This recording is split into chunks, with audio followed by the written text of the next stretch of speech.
Hello, everyone. Welcome back to the 62nd ever episode of the Iced Coffee Hour. I'm Jennette, and so far from this podcast, they've made $72,994.98. Oh wow. My gosh. And you were worried about doing this? My heart's still going. Why? Because I thought I would get it wrong. I think that was the terrified. best one that we've ever seen on the entire I think you'll find it wasn't, because I think my eye contact was a little like wonky.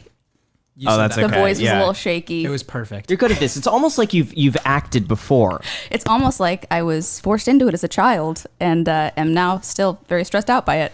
Wow. Well, at least you could do amazing intros. Well, thank you so much for coming down here. We're all the way back in Los Angeles today to be able to do this podcast. Really happy to have you on. Thank you. You started acting at, well, I'm telling you this. You started acting at 8 years old. You were in iCarly. I started at 6, actually. 6 years old. Wow. 6 years old. Little bean. iCarly. Then what was the other? Sam and Cat. And now you have the Empty Inside podcast. I do. Yeah. And you were on it. Yes. I don't know if it will have aired, if that episode will have aired by the time this airs, but thank you so much for coming on. Yeah, no, thank you. I thank you for coming back on here. One thing that surprised me was you sent me a DM on Instagram. Yeah. Gosh knows how, like 8 months ago, 9 months. I never saw it. And then we were at sushi. Yeah. And then I sorted by top. I don't know. I was bored at sushi. Sorted by top, saw your message, realized I missed it. Okay. Got back to you. You got back to me. And now here we are. What surprised me was that you were into personal finance. Yes, I have been. Well, it started with sort of actually a financial anxiety from an early age, and that led me to just thinking money would solve a lot of problems. And I was always obsessed with making money, and eventually that kind of led into something of a personal finance interest. But that's definitely been more. The personal finance aspect has been more recent.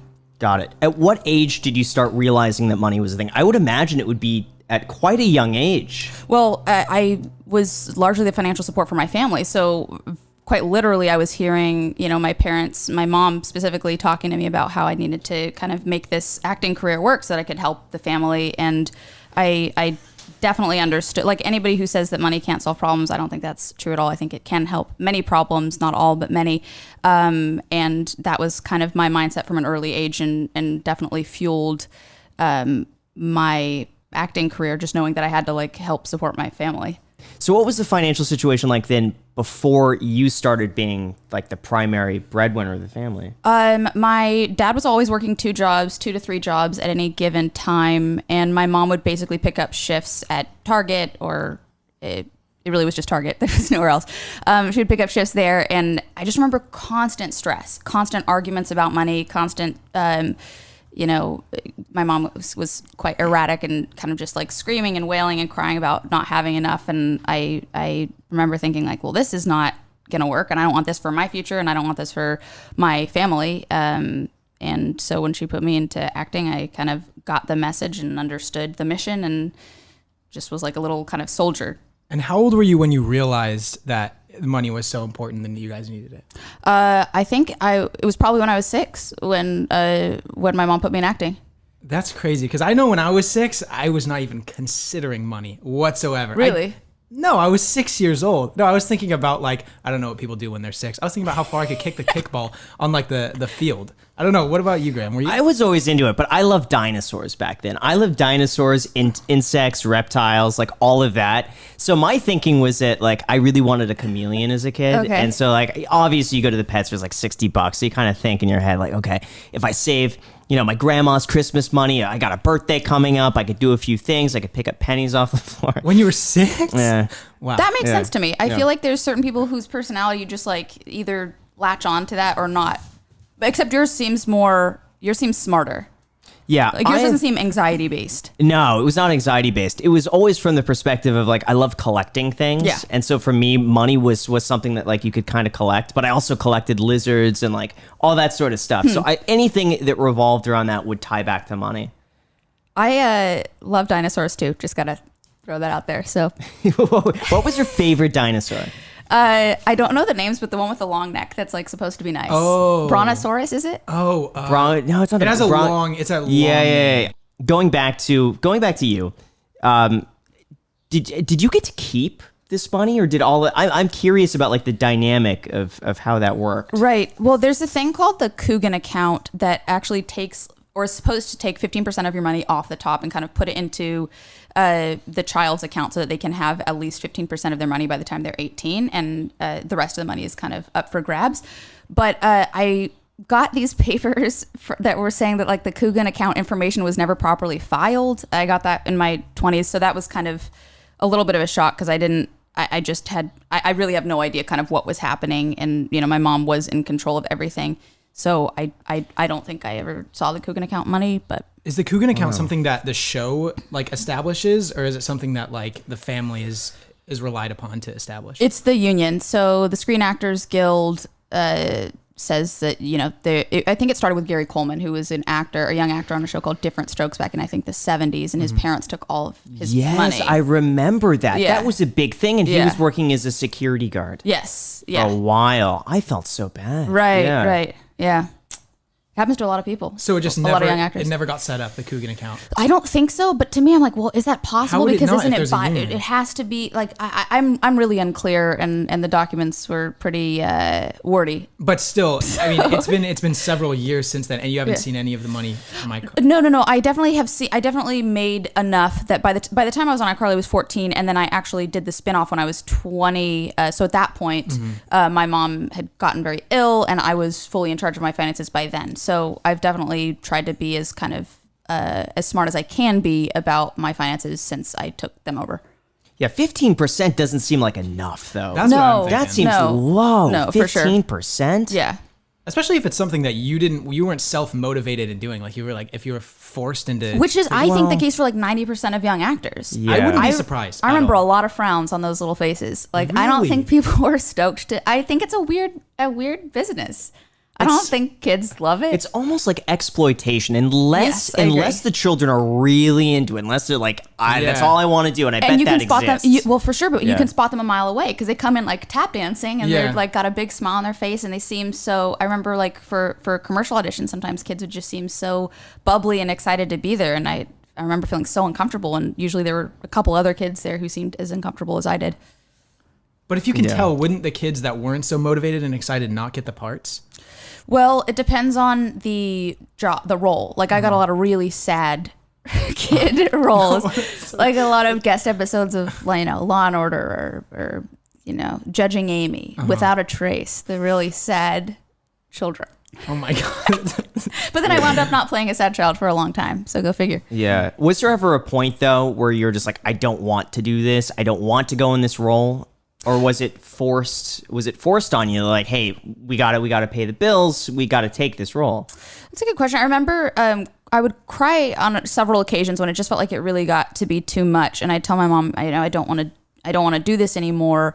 But she would either say like, Net, you don't mean that, or she'd say, well, we need this. So there were kind of two different arguments that she would, hit me back with, and then I'd feel guilty. And, would keep doing it. Yeah, I remember. I mean, it's definitely not on the same scale at all. This is a terrible comparison, but I remember my mom and dad both really wanted me to take piano lessons, and I was good at piano, and I liked playing the piano. I just hated the lessons because the teacher would make me do the scales, and I hated the scales, and I hated sight reading music. And I remember the same thing.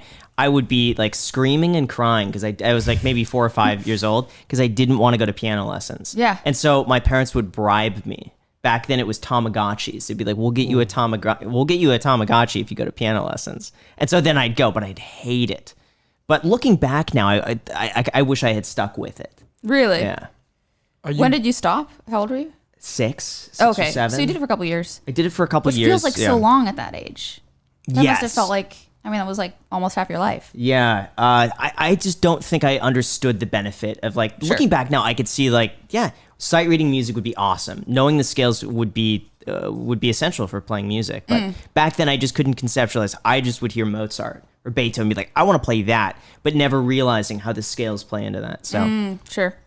something, at least for me. I regret that. I look back on it sometimes and I wonder. But first, I want to thank our sponsor, Grammarly. Recently, I've been shopping for a home here in Vegas, and I gotta say, I'm super excited. I want a place that I can really call my own and where I can walk around in any shirt without getting completely roasted by my friends. But what I've realized is through the home buying process, there are tons of emails and texts that need to be exchanged. I want to make sure that when I communicate with my realtor, my messages come across clearly and concisely, especially since this is one of the biggest purchases of my life. This is where I'm so grateful that I have Grammarly Premium. It's almost like having a professional writer reviewing my sentences without feeling any of the judgment. I love how Grammarly Premium makes clarity suggestions to make sure my sentences are easy to understand and free of unnecessary or redundant words. And also their vocabulary suggestions help me avoid overused words to make sure my sentences sound exactly how I want them. Whether it's for school, work, or personal projects, Grammarly Premium is the perfect tool to help you improve your writing. And with their desktop editor, browser plugin, and mobile app, it has never been easier to revise my writing wherever I go. Do more than just spell check. Say what you really mean with Grammarly Premium. Get 20% off Grammarly Premium by signing up at grammarly.com/icedcoffee. That's 20% off at grammarly.com/icedcoffee. Thank you to Grammarly for sponsoring this episode, and back to the podcast. You know, I wish that I was able to look back on it and have more of a like, well, it's really cool that I did that and that I have, you know, financial security because of it. But the financial security aspect is the thing that I'm most grateful for. But otherwise, I just think it really was pretty damaging for me. And I find it difficult to be grateful for, but I wish that I had more gratitude about it. Yeah. So how do you treat your finances now, today? Actually, when I was 21 and I was kind of in the midst of, at that point, I had just started the spinoff, I had a financial advisor and a business manager. I had a business manager, and then the business manager introduced me to a financial advisor. As of the beginning of this year, I got rid of the business manager and the financial advisor. Good. I'm very happy with that decision. When did you do that? January of this year. January, there we go. Yeah. I think we talked about this on your podcast, Yeah. which, by the way, we'll link down below in the description. I think we're posting this at the same time. So Very if we cool. link this up, you go in the description, it's right there. All right. Got rid of them in January, and I had been considering it for a couple years. I was always a little bit unclear of what exactly the business manager was doing. And once I really got to the bottom of it this year, I was like, oh, they're basically, if I email a question, I get charged to ask them anything, even though they initially said that you can ask them anything. And then also, they just kind of pay bills, and I can set everything up on auto pay, so it's not really that beneficial. And then the financial advisor also kind of took a percentage, and I felt like that was a bit unnecessary. So I got rid of both of them, and Good. now my boyfriend's dad is actually quite good with finances, so he kind of helps walk me through everything and my various accounts. And It's easy. Financial managing, I think certain people, I think, would need one. If you're totally just like, you want to remove yourself Yeah. from that entirely, you don't have the self-control, or you get too emotional over your investments. Yes. A financial advisor, in my opinion, is really about getting in between you and your emotions. Some people just can't do it. They'll just see their portfolio go down 20%, be like, all right, I'll sell it. And then they'll wait, and it starts going up. Be like, no, it's too expensive. And then once it starts like skyrocketing, okay, buy. Like, those people need it, because then you have that intermediary that's like, hey man, let's cool it down, just hold it, and they're worth that 1%. But to set up the investments for you and be like, okay, we're investing today in the S&P 500, it's just not worth it. So I'm happy you did that. Thanks. Well, and also when I looked at my portfolio, because I had first started kind of taking a more intense interest in personal finance at the beginning of the year, and I was feeling like my allocation was way off. I was in like, this is going to sound crazy, but Yes, sir. like 50 stocks, 50 bonds. 50 Wow. 50. Yeah. That's a lot. I That's a know. lot of money in since bonds. since I was 21. Why? What Since did I was you 21. ask this guy? We should confront this guy. Yeah, we gotta have him Call on the podcast. You know what? I man. would pay whatever his fee is. I would pay it just to ask him these questions. I bet he had a reason. How old was he? Was he really old? No, he was I would say he was probably 40s. And I will say, in his defense, I was very scared of any That's sort what of it is. investing Yeah. early on. But the reason why I ultimately left him was because several times over the course of the past few years, I was vocal about like, hey, I've kind of changed my tune. I'm getting into this a little bit more, and I think this is unreasonable. I want to change this up, and those adjustments weren't really made. And I don't know if it was kind of maybe he had some fear around the situation last year and everything, but so that's ultimately what. Yeah, last year was the worst time to be Yeah. in bonds. The worst time. You know what? I have a feeling he probably talked to you, and Yeah. you said, I want to play it safe. Yeah, for I'm sure. getting all spooked in the market, and they're like, okay. And they go based on that. No, you're totally right that the financial advisor, it was definitely at my he was basing it off of my emotions early on. Yeah. But I do think that when somebody says, hey, I've changed, I want to adjust this, they should be able to adjust. But you know what they should do? If you said that, you got to be like, hey, listen, not meaning to be rude here, but you're wrong. We gotta play it. But you know what? But that could go either way, because imagine this, like right before COVID hit. Yes. He's like, you're wrong. We're gonna go all in stocks, and then the account drops Right. 40%. Right. You're gonna go off on him and be like, you told me to do that. You lost me money, Yeah. and that's a lawsuit. So Yeah. it's like a fine line. I don't know. I would be very convincing. I'd just be like, you can't do that. This is stupid. We're gonna go all in on stocks, GameStop, AMC, and Dogecoin. All in. we're gonna make a lot of money. So do you have a financial advisor Yeah. and you just tell them what to invest in and they just do that for you? Because that seems like it wouldn't help at all. No. I think financial advisors are inherently more hands-on than, right? Yeah, well, you have two. So you have one that's a fee-based advisor. So they're a flat fee and they just give you recommendations. Yeah, Those okay. are the best. Those are the ones you want. Just like a flat, like here's $500, or it could be, whatever it is. Ooh, The fee-based interesting. advisors, yeah, they're the ones you want to go Not for. what I had. The ones that get a percentage are the ones you want to avoid, because sometimes they'll get a percentage of selling you certain things. So I'm not saying this is what happened, but sometimes they'll get commissions, and some of the commissions could be higher on certain mutual funds. Like maybe they get a 2% commission selling you a bond, versus the other guy is getting a flat $500 no matter what they have you buy into. So you always want to go fee-based if you're going to do something like that. Got it. I mean, that sounds great. Yeah. And he took a percentage from you? Yes. Was it 1%? I believe so, but then there's also like additional for specific bonds or stock, Yeah. whatever. There's like additional fees that kind of crop up, because that's the thing is every single year I know what I was paying my business manager and financial advisor. Then at the end of the year, I'm getting the statements and I'm going, well, this isn't what I was quoted. This doesn't match. Why are these numbers not adding up? And it's always, well, additional blank, additional blank, additional. And I'm like, well, I didn't realize that was whatever. So they're going to take a flat 1% off the top, let's just say. And then the fees you're paying on those funds could be like another 0.5%, Right. let's just say. So the total you're paying now, let's call it, 1.75. What's 1.5? Let's just say that's probably what you were about paying.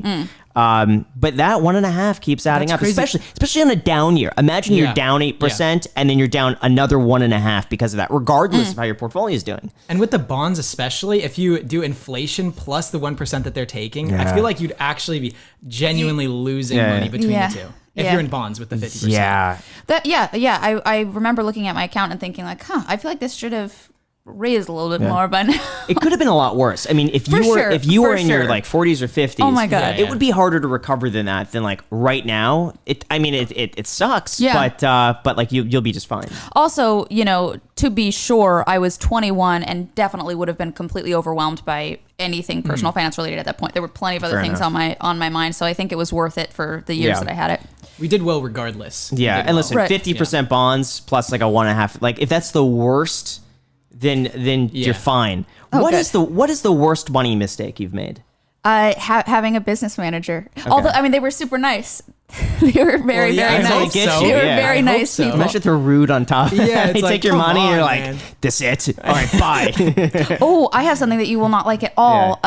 I owned a house for 3 years and I didn't like that experience at all. So I sold. I made a very little amount of money on the sale, but I hear constantly, you got to buy a house. That's the thing. Why aren't you doing that? You're crazy, whatever. And I'm like, well, I had one for a couple years and that experience was, it was more maintenance and upkeep than I expected. Let's walk through that. So, All right. When did you buy a house? What area? What price? 2013 Good in time Studio City. Good time to buy. I think it was like 895,000. I think. House?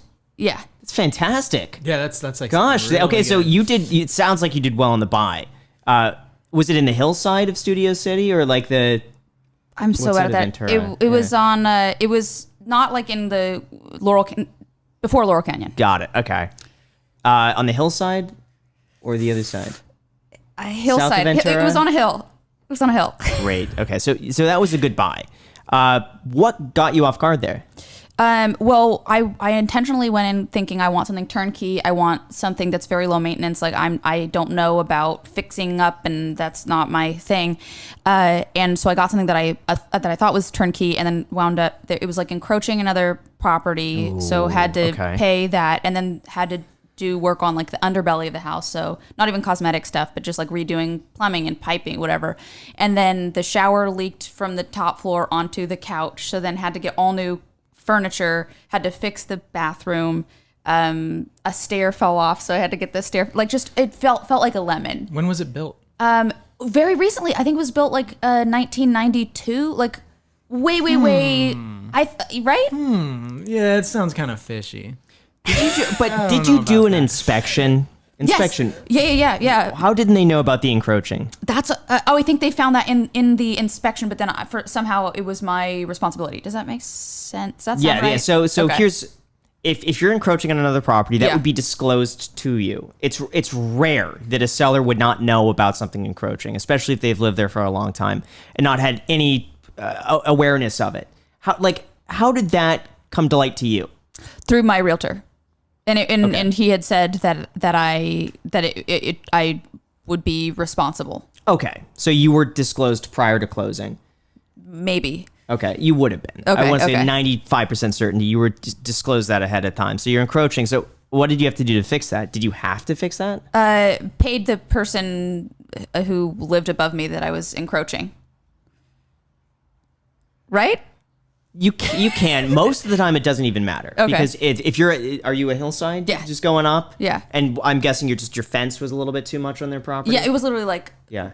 a foot. Yeah. Like something very, very small. Usually, you just let that be. Usually, you're just on good terms with the neighbor. I definitely paid them for sure. Can I ask how much? I don't remember, but I want to say 30,000. That's too much. Yeah. Because here's the thing. I mean, my thought is that... God, that is not a good reaction. Here's the thing. Like That's a lot. These properties here, you have like usable lots. Like if I'm going a foot on this side, that's a foot in my front yard. I mean, that's usable. But hillside like that, you can't do anything with that anyway. It's not going to Right. affect like how much you could build or where you could put like a pool or anything like that. I mean, Totally. maybe, but most of the time it's not even worth it. So they just let that be. Especially hillside, it's really difficult to get it down, especially to the foot. I don't know. Usually you ignore that unless the neighbor's like, I'm suing you. I want that back. At which point you're just like, okay, well, I'll just move the fence down. Right. And then it's done. Well, it seems like the neighbor probably was not on good terms because, I mean, they wouldn't have... Did they know it Right. was you? And did they think that they could just get money from Well, you? so I Yeah. think a concern and something that definitely my business managers and my realtor, everybody kind of tried to protect me on was like, well, we got to get ahead of this just in case they should recognize you because then they might try to do something later on. Oh, they're lawyering you. That's the thing. Yeah, they lawyered you. Which is good and bad. For sure. I really appreciate it on the one Yeah. hand, but on the other, it's like, I wonder how many of those expenses are sort of unnecessary. And, I wish I would have been who I am now, where I would have asked more questions and kind of gotten to the bottom of it myself, but I wasn't there then. So they were basically the ones be like, we see this issue. Right. We're gonna have to. But Let's get ahead of it. I've Yep. seen this happen a lot of times with people that are in the public eye because they're so prone to lawsuits. Like if anything happens, they're like, oh, that was Jennette. Ooh, we could sue now and we could get Right. our name out there. So they try to prevent a lot of those things. Yeah. But in doing so, it ends up costing more money. So realistically, I mean, it probably wouldn't have been an issue, but at least you're safe. You have the peace of mind. Totally. But, okay. But the other issues, I mean, that's just over 3 years. I feel like that's just a part of home ownership, unfortunately. So you think that those are like reasonable amounts of issues? Like to me, it's felt like so many Well, it was issues. right after you bought it, too. And after the inspection, like you some said, of I that feel stuff like... happens. Did you sell the house because you didn't want to have to deal with all of the things? Yeah, I did. Yeah. Are you happy now that you sold the house? Or... Truly so happy. Wow. I absolutely love. I am in an apartment. I love renting. I love that anything that goes wrong, I can just shoot off an email. It's fixed the next day or within the week for sure. The ease of it. I love just being able to get up and go. Not that I couldn't do that with the house, but it felt like there was always something that I had to kind of half have my mind in the house for when I was traveling. I love it. I'm definitely not unless you guys say that I should go get a house today. We'll talk about that. We'll talk about that. I like this. What did you sell the house for? I think it was like barely above maybe 900. Why so? I feel like if you bought in 2013, sold in 2016,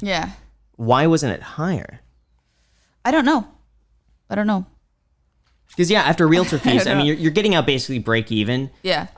The benefit to that, though, well, you know what? I mean, you would have made it would have been cheaper than renting. Built Yeah. some equity in the house. Yeah, for sure. So, I mean, between renting, you did better. Yeah, it was way cheaper than Yeah. renting, and honestly, just I think the experience was worth something. Of like, well, I've done that, so now I can know going in what I did like, what I did like, what I didn't like. Yeah, so far these mistakes don't seem that bad. I mean, it's not like you're losing Great. money. The fee fine, you know, so be it. Not making a ton of money in your house. I mean, it's not that bad. And the bonds, I think the bonds would be another big mistake. But again, it's not the that end big of of the a world. mistake. It's not that Like big of a you're mistake. you're still so lucky Gosh. that you still have like money from, or you still see money Yeah. from the work that you did. Well, this makes me so happy. Yeah. Like This- I was expecting Really? a lot worse. that's impressive. Yeah. Wow. No frivolous expenses. What about a car? Like buying. I don't buying own a car. I don't have a car. I don't lease. My boyfriend has a car that he bought outright. It's just like a Prius from, I don't know, kind of an older Prius. And I use that when I need to, but otherwise I don't have a car. Graham is so proud of you. We're proud of you. And I like the Yeah. Prius. I gotta say, the Prius has been Yeah. one of my. I wanted to Yeah. get a Prius, but we got $1,000 Volvo instead. Okay. Love that car. But the Wow. Prius would have been. The Prius I like the prices, Prius. by the way, have gone through the roof right now. Really? All used cars right now are Everything, just yeah. going insane. Wait, why? There's shortages. Oh. So they're not shipping as many cars in right now, and there's so much demand for cars for some reason, used cars, that people are offering now like 20% over MSRP just to buy a car. You think there's more demand, or is it the same demand but it's just lower supply? I don't know. I feel like there's more demand. Now I feel like people are like FOMOing in almost to get a car, to get a house. They're FOMOing to buy anything right now. Watches too. People are like, oh, the watches are going up in value right now. So everyone's trying to buy a watch because they're seeing people double their money. Right. There's one AP that Federico was telling me about that's now selling for double MSRP. It's like an $80,000 watch, but people are Used willing to watch? pay new, like 80,000 new, but people are willing to pay 160 for it just because they want to skip the line because there's so much demand. Wow. It doesn't make sense to me. It You doesn't make sense. Love watches, right? Yes. Is this a fancy watch? Yes and no. So this is a vintage Zenith El Primero A386 from 1969. Sounds fancy. Yeah. So this actually used to be my grandpa's watch. So this is the watch that like really got me into the whole Zenith thing. So yeah, so this was my grandpa's. Okay. He had back then he got this as a gift in the early 1970s. He did something for Zenith. I don't understand exactly what he did. Got this as a gift, never wore it, kept it in a drawer. It almost got thrown out when he passed away. And I just happened to be at the house, happened to see a box, happened to open it up, and there was this watch. Didn't know what it was, how much it was worth. I just thought it was really cool. I put it on, didn't even work because it had been just sitting in there. So the whole movement had seized up. So I got it serviced, and the dude was like, wow, I can't believe you got this watch. It's in perfect condition. And I've worn it ever since. Wow. It looks like kind of like a Neapolitan ice cream. Those It little- does, yeah. No, it's got the three. Yeah. Yeah, it's got the three colors, and Yeah. that's it's the tricolor dial, what they call it. But yeah, that's a signature look for Zenith. Do men know, are like watches the equivalent of, I don't know, Chanel, Gucci for women? Like, is it a thing that you find a lot of men know a lot about, or is it? No, I wouldn't say a lot of depends, yeah. men know Okay. that. Or maybe it's just my aged people. They don't really care about watches. But I feel like they do. I don't know. What? Well, my friends don't. No, I don't think so. I'm only 22. Okay. So a lot, yeah. It's just I feel like as you get older, you get taste for expensive things. I'm not really sure. Maybe I don't know. I've always been into watches, but I like the value behind it. Sure. So that's what I'm all about. Is like which watches could you get that you would be able to own for free and Yeah. then maybe make some money on. Totally. Do you have taste for expensive things like Chanel purses and stuff like that? Well, because I grew up not very, we were always just struggling to make ends meet. I definitely don't have a taste for like expensive clothes or bags. I got a Gucci bag as a gift for like a season wrap gift.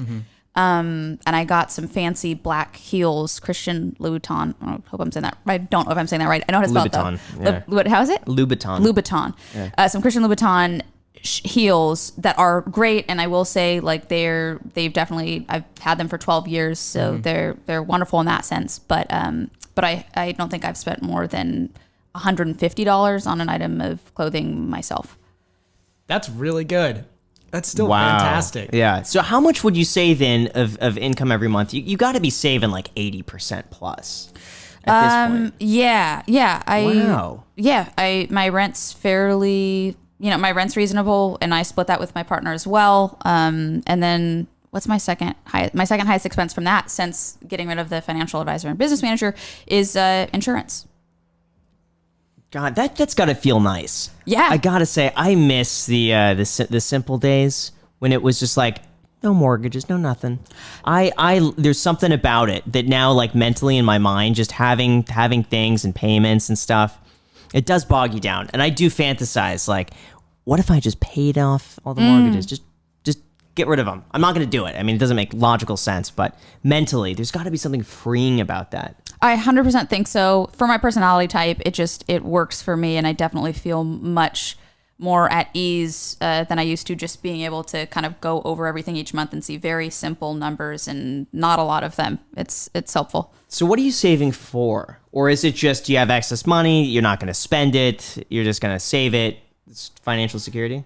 Yeah, just for financial security. Because I quit acting, I wasn't sure how long I would need that money to last me. I was kind of transitioning careers and working toward, I want to eventually be a director and a full-time writer. But in that process, I was terrified because I'm going, well, what if it doesn't work out? What if things, what if they don't work out and I just have to kind of make this money last the rest of my life? How am I going to make that happen? Terrifying. But so that was definitely when I started taking more of an interest in finance in general, and when I started kind of going over all the numbers and trying to understand better to see, well, how long could this money last me? But then actually recently I sold a book and things seem to be kind of going in the right direction for my new career, and that's a huge relief also, because now I don't feel like such an urgency of, oh, well, I need to keep this number as low as humanly possible each month so that it can last me until I die. Now it's like, oh, there will be other money coming in, other opportunities. This is not my whole life, money. Are you familiar with the whole financial independence movement? I feel like you should be if you're into that. It's retiring by 30 or early. No, it's financially independent, FIRE retired early. Yeah, the FIRE movement. Yeah. What you're describing sounds to me like lean FIRE. Yeah. Lean FIRE. It's called lean FIRE. It's when you have like a worth or something under a certain amount, right? Or you want to live off of like less than a certain I believe amount. lean FIRE should be under like $35,000-$40,000 a year. If that's what your spending is, I believe. Well, maybe they even just call that FIRE at this point. I don't know. Maybe lean FIRE is under that. But like their mentality is that if you have $1 million invested, you'd be able to live off of $40,000 a year the rest of your life without running out of money. Wow. Okay. So it's just called the 4% rule, which just suggests however much money you have invested, take 4% of that. That's how much it is. Now, it's designed to run out. The 4% rule. No, let's not forget it's that. designed to have a high probability of not running out during your lifetime. So it's considered a success if you die and you have like $1,000 left over. That's a Huge success. Yeah. That's Great. a big success. But the goal is that it should last a lifetime. It's not to basically keep your money the exact same with inflation. It's interesting because I believe you like the FIRE movement. You subscribe to it. Yes. But also, I've heard you talk about how much you love work and how you can't imagine kind of not working. So how do those two things go together? Because isn't the intention of the FIRE movement to stop working? No, Yeah, it's not. It's to get to the point where you don't have to worry about the expenses. Like you have the option Gotcha. to do whatever you want. And know that your lifestyle is paid for. So Gotcha. I like probably once a month, I'll just tinker with the numbers. I'm like, oh, if I paid this off, it would be good. Yeah. The hard part now is 2 mortgages between this and the Las Vegas place that just skews the numbers really heavy. Sure. But yeah, no, it's just about, at least for me, knowing that if everything were to stop tomorrow, that everything would be paid for. And then I add up like how much I could spend on like other stuff. Right now it's really just aquariums. That's my biggest expense right now. Like really, it's not that's luxury not, expense. Yeah. It's not like housing, food, like the essentials. Yeah. It's the aquarium. So I was kind of budgeting in my mind, like how much could I spend on the aquarium? That's Yeah. such a fun one. It is. I like spending money on vacations. Ooh. That's a complete waste. That's terrible. Ooh, tell us where. I just went to Kauai. Okay. That was really fun. I mean, and I'm not staying at the Four Seasons or anything, but I stayed at the Kauai Beach Resort. It was a great time. We gotta do something like that. know. We gotta do something like It's that. so difficult to take time off. Like I get anxiety thinking about taking Do you more than 2 really? days off. Yeah, 2 days. 2 days. That's the most that I could take off without like feeling pressed that I got to do something. And why is it? What's at the root of it? Is it like because you have to blank? Like what's? It's 3 videos a week on the main channel. Yeah. And I'm always 1 to 2 videos ahead. So what if you got 8 videos ahead? Is that possible even? No. So with your current Because schedule, it's not possible to get enough ahead that you could Right. do. A lot of it's based off current Well, events shoot. and stuff Right, like that. right. So I'm always, I like being a video or 2 ahead because then I can move them around. Like if a pressing topic comes up, I know I can get it out the next day. Got it. Yeah. So when Well, Friday that's comes tough. around, I always have the Monday done, and sometimes I'll have a Wednesday done. So just knowing that, like, okay, like Sunday I could start planning out a Friday video. So I always like to be a few ahead. So it's hard sense. to take a weekend and then, get back on Sunday night and be like, I don't have a video to post on Monday because I've kept Got that it. schedule for 4 years, over 4 years. I don't want to break it quite yet. Why? And that's just because of, is it integrity, or why don't you want to break it, or is there a fear of something's changing? Potentially the algorithm. Okay. I felt like I've worked so hard to get this algorithm like up and running. Yeah. And you've built up that snowball effect that if you stop it, even sometimes if you miss an upload, like sometimes if you stop that might impact the next subsequent videos. Like we've had Interesting. what I found is that 2 bad videos in a row that do not perform well throws off the algorithm for like a month. Really? Yeah. So when you start looking at that and be like, okay, the opportunity cost of missing 2 uploads or having 2 bad uploads in a row, that could be 20%. That's X amount. Is it worth the X amount to take a vacation? Probably not. Do views dictate your content, what you put out? Like, would you, if you couldn't see the views, if you had no access to the views, and if that didn't change income at all, would you make different decisions with what you make? Mm-hmm. It would, but Certainly, here's the thing, yeah. but I'm catering to an audience. So I'm not necessarily always making the content that I want to make. I'm making the content that I think or that I see other people want to hear about. Okay. So imagine it like a TV network being like, okay, today we're just going to show, I don't know, about the green-eyed tree frog. And people are like, I'm not watching the green. I don't care about it. I want to see Jerry Springer. You gotta choose the tree frog. It's like you gotta give people what they want to see. And so I'll work really hard being like, okay, these are the topics that people want to learn more about. I'm going to talk about those because I'm really catering to an audience that is very interested in certain subjects Sure. at certain times. It's not just about myself. What would you do differently then? Like what you mentioned, it's not necessarily always in line with what you want to make. I think it's going to evolve naturally. Really? That's what I think. That's cool. Yeah. I think that. over time, my goal is that the vlog is going to take off. I think because this podcast easy to do. I mean, we could just knock out a whole bunch of them, be out of town for a month, be just fine. Yeah. The vlog is something I'm planning to take everywhere. Very cool. So where I go, Jack will go, Alex will go, and my goal is I want to get the vlog to 1 million subscribers, and then at that point we can go travel. I really want to get an RV, and just travel all 50 states. And just vlog it. I think that would be so much fun. That sounds like a blast. Go around the world, I'm in. scuba dive. You want to come? I'm in. Come on. Yeah, Let's go. I want a big RV. Like maybe Alex is driving the big car in front with a trailer, with a trailer in the back for 3 of us, 4 of us. That's what I would love. This will happen once you get to 1 million on the vlog channel. Yeah. Where are you at now? So go and subscribe. We're at 44 or something. 45. 44,000. Yeah. 44.9 or something. Yeah, We've been doing it we're for 2 months into it. Yeah, 2 months 7 in. months. 2 months into it. Yeah. Cool. It's just the algorithm on that's different because for vlogs, we're posting once a week. Okay. And that's holding us back. If we want to really grow the channel, we got to post twice a week on that channel. Once a week is not enough to grow a channel. So we got to figure out a way where we could start posting twice a week. Oh. Tell us about your YouTube channel and your future endeavors. And the book that you wrote. Oh. I've been thinking about that. Oh, cool. Yeah. My YouTube channel just kind of I started it maybe. Well, initially I had a YouTube channel when I was a kid, when I was 14, when YouTube was first a thing, and Fred was the biggest thing on YouTube. And I would wear shades because I would get so anxious, looking at a camera. Wait, really? That I'd wear these big, red, hideous, from Target or Rite Aid or something shades. Target makes cute shades. Can we still not Rite find Aid. those videos or no? Are they down? I certainly hope not, and I already regret Wow. mentioning them. It's because myself at that time was I was so anxious, and my mom was giving me so much direction that it really was just it wasn't. You see these kids now that are 14, and I'm like, this is so cool that the kids are using this as a way to express themselves and be themselves and find themselves. It wasn't that for me at the time. It was more just me kind of doing what my mom said. So I think it felt. I can't imagine how uncomfortable it felt to people watching who were just like, oh my God, this kid is so uncomfortable. But I did it, and it was a nice way to connect with fans and things. And then stopped that kind of a few years later, and didn't do YouTube for a long time, and then started a channel again, just kind of for my podcast, because I did audio the first year, and I wanted to include a visual element, just because I think that's how, honestly, I watch more podcasts on YouTube than I do like listen to them through the app. Yeah. When Joe Rogan left for Spotify, I thought like, oh yeah, I'm gonna go and listen to Spotify. Honestly, I have not listened to a single Joe Rogan episode. Maybe one that he's had like cool guests on, but I gotta say YouTube was like where I would go for all of that. Yep. And it's nice. The thing with YouTube is their algorithm, that you go on the homepage and there's something you didn't know you needed to see, and it's right there, and YouTube's like, I want you to see this piece of content, go and watch this. And if you don't watch it, here it is again. We're going to keep showing it to you. Oh, you clicked on it? Let me give you 10 more. That's what I like about the algorithm, that unfortunately it's not there with Spotify.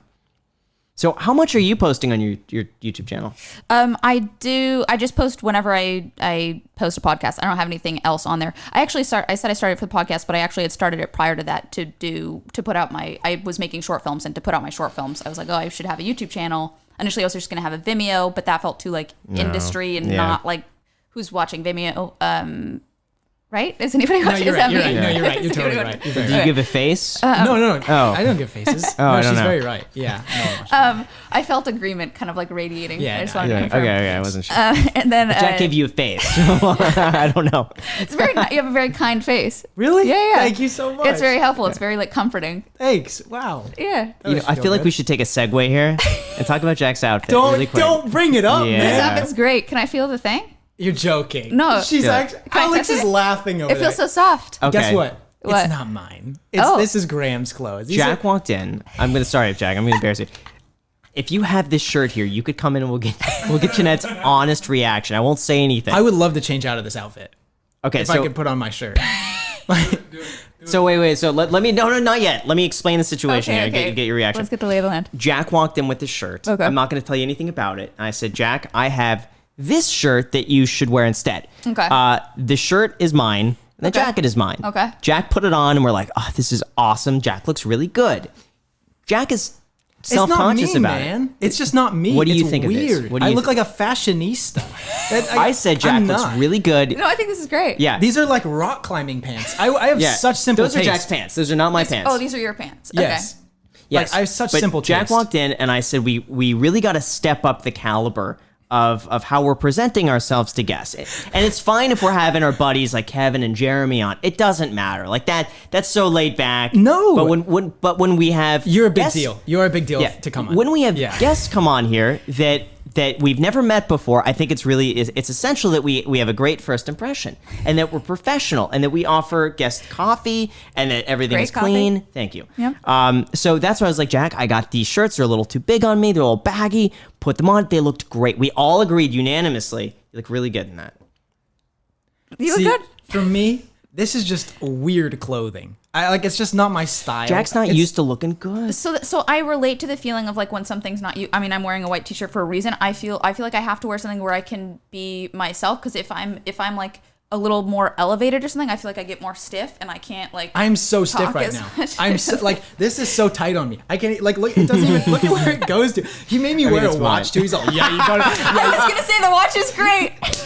Yes, I knew it. No, what he look wants good. is for me to turn into him. That's I used to have long hair, and every time I would show up, Graham would be like, dude, when are you gonna get that cut? gonna lift I get them I up. get a haircut, and I'm like, yeah, cut it mid length. They cut it just like Graham's hair, and it looked good. And it was. I didn't know. I didn't know he got a haircut And you know like what Graham said? He's all, dude, I love your hair, man. It looks so good, dude. And it meant looked it. just like that. I meant it.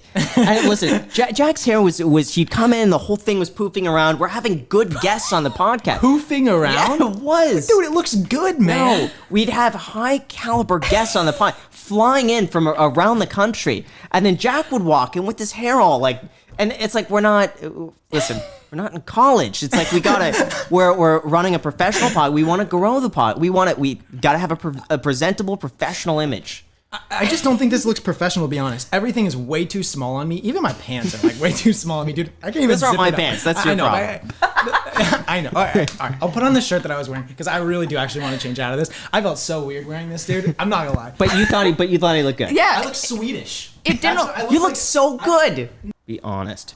Be honest about this. Don't hold back. So- Wait, stand, Jack. Stand. How we get a good look at you. This is what I would have worn. Okay. Can I see the pants too with it? Yeah. Let's see. Okay. Let's get the thoughts on the. Jack, sit down. I want you to. I had some very choice words to say about this. Very choice. Very choice. We all have. I actually took a picture to show him. How ridiculous I look. I think I look sharp. I look dapper. I look genuine. Yeah, be honest, because I think constructive criticism is really important. Oh, let me take this off too. I guarantee whatever you say is not going to be as harsh as what I said. 100%. All right. This watch, guess what? Doesn't even work. It's not functioning. Purely decoration. Yes. Oh wait. So I actually like the cut of like this style of shirt. I don't love the stripes, but I love this style of shirt. My boyfriend actually wears things like this certain times to Zoom meetings. And I'm like, ooh, I love it. I think there's something very handsome about like a nice collared shirt. I don't know if like the material is doing it for me. It looks like maybe it's cotton or something. It's very soft. So you're doing the criticism sandwich. So we did it. We went in with a nice thing, the bad thing, and then you end with a nice thing. I also button them up like all the way. And Graham doesn't like it. You button them all the way? Depends. Is it not tight on your neck? I just like it. Let's see. Okay. I probably wouldn't do this one all the way, but I do my other shirts all the way. All right. Graham says I look like a 14-year-old boy. Yeah, I said if you were 13, fine, you could wear the shirt. I also said it's incredibly wrinkled not to wear something like that. And it's just, I think it's not a professional, I don't think it's a mature look. So I would agree that maybe there's something that looks quite youthful about the kind of like pattern and the material. But as for like the cut of the shirt, God, I wish I had a picture of, I think that it's possible that they're like collar shirts. The fit's good. Yeah, the fit's good. I think it could be a little bit tighter. It's too boxy. What? I thought this was tight. I think the shoulder fits well. Yes. I think like this area is a little loose. Yeah, and same with the sleeves. A little loose. It's a little dad. Low. It's a little dad. Maybe if they were there. Wow. You know what? If you were a 13-year-old dad, that shirt is perfect for you. Yeah. Okay. Well, how would you describe your style? I don't think I really have a style, to be honest. I kind of just wear what I think looks good.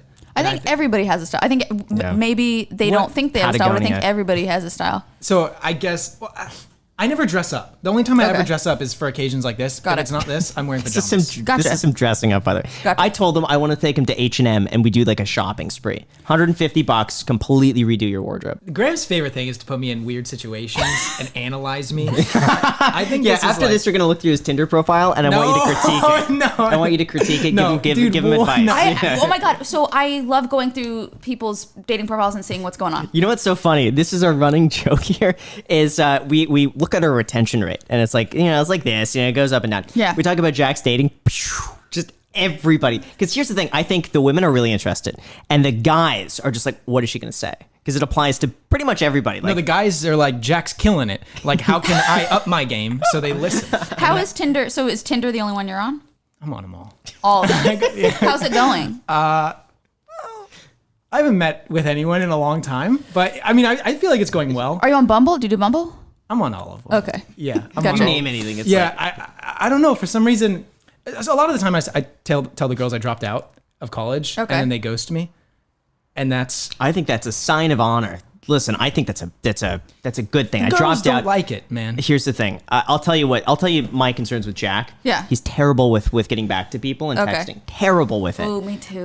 He could be really into somebody and then not respond to them for a week, and I'll be like, "What happened? Are you you really into it?" it? And if you don't respond for a week, but he's like, "Oh, I just forgot," or "There was nothing to talk about." It's like, Jack, if there's nothing to talk about, I'm not going to text someone. And then you're thinking of them. It doesn't matter. But I was so genuinely surprised. I like to think that I'm like somewhat I think I'm very socially aware. But I was so surprised when I didn't text this girl. I said, "Hey, I'm going to California." She's from Vegas. Okay. And I go to California, come back a week later, and I text her, "Hey, I'm back in Vegas." Ghost me. Sounds like a booty call. But we didn't even do anything the first time we hung out. But your only reason for texting is then to meet up with her. It's really fascinating to me, because I think I have a lot of male friends that are similar, where it's like, well, because I was out of town, so then I'll like reach out when I'm back in town. I'm like, I want a daily text at least, even like early phase of dating, and when we're together, it's gonna be a lot more than that. But exactly, yeah, you gotta. I don't know. I feel like it's maybe part of it. That's right. Yeah, but then Jack says, well, I don't have the time for that. I'm so busy. I got all this stuff. Just a text. Well, also, thought is, are you feeling chemistry with these people? I don't know. I think so. I mean, I don't know. That's a no. I just yeah, that is a If no. it's That's not true. a fuck I know. yes, What I it's do a is no. I That's true. exist. I live my life. I wear the clothes that are comfortable. And how's that going for you? I liked it. I never knew there was a problem with my style until this guy came into my life and he critiqued everything I wore. Also, For he kind like of a opened year. up. Like Yeah. his gestures are like more animated When I'm wearing now. my favorite shirt.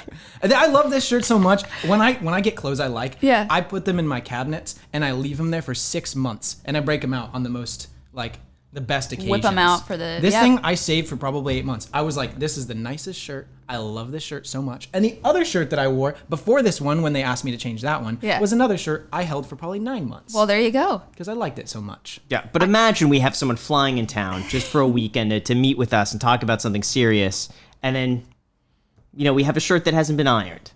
It's very small tweaks. We're taking you, Jack, and we're enhancing the best parts. That's what we're doing. Does it do the remarks ever bother you? Do you ever feel like no. That's I great. never feel insecure about it. No, deep inside. It's fine. Oh no, it's fine. No, I think it's. I Yeah, find sure. it humorous because I'm not a very insecure person, but Yeah. I'm very. I think it's really funny when he points out stuff like that because I just don't think it's a big deal. I have so many more dating questions too for you. Oh God, God. Well, Can I? We're retention is going through the roof right now. People are going to timestamp go to and then whatever this is. Like for chemistry, like have you ever been in love? Let's start there. I don't know. So no. I think so. I dated a girl Okay. for 2 years and 7 months, and I told her I loved her. I think if the answer is I think, it's a no. It's a no. but I think, I yeah. felt like I loved her when I was dating her. Why did you feel like you loved her? What made you feel like you loved her? I don't know what love is. No, I think it's because I would do whatever she wanted me to do whenever. What? That sounds pretty. I don't know. That sounds bad. No, when you love someone, you do whatever they want. No, not necessarily. What if they want you to go and do something that's destructive? What if that compromises who you are if they want you to do something like that? I don't think you would love someone that would request something like that from you. Or would you? Okay. Maybe it's not real love if you love someone that would request something malicious of you to do. Yeah. And what do you feel like are the qualities that you generally Look for? that you connect with the most? I don't know. Really? I No guess idea. someone that's smart. I like smart people. Sure. I would love to date a girl that's like a genius. He's got high standards. I was gonna say.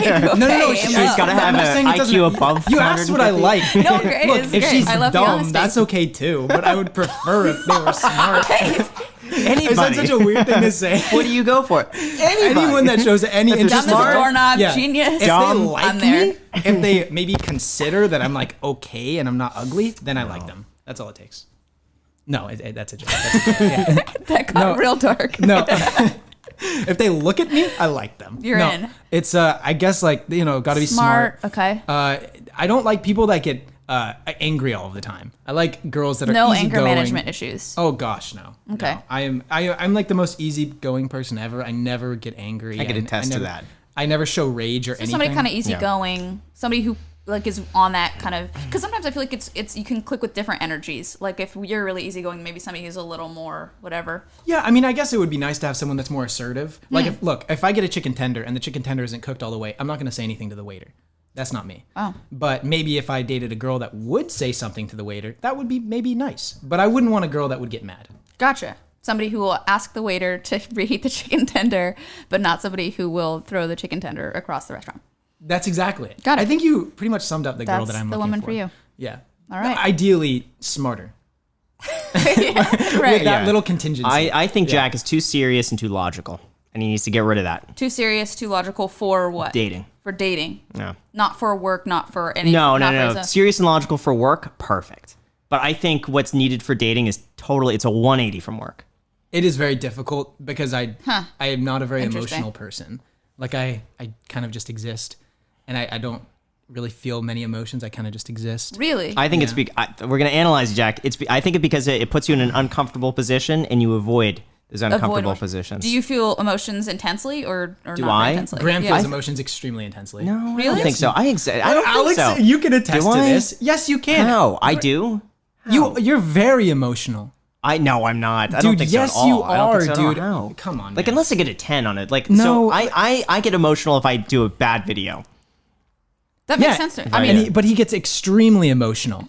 You No, get yes, I you don't. do. No, I it get ruins your mopey. night. And not only that, it's like, dude, I've seen you sad. I've seen you very angry. I've seen you feel very happy. I get little bursts of anger sometimes, but it goes away within like 5 seconds.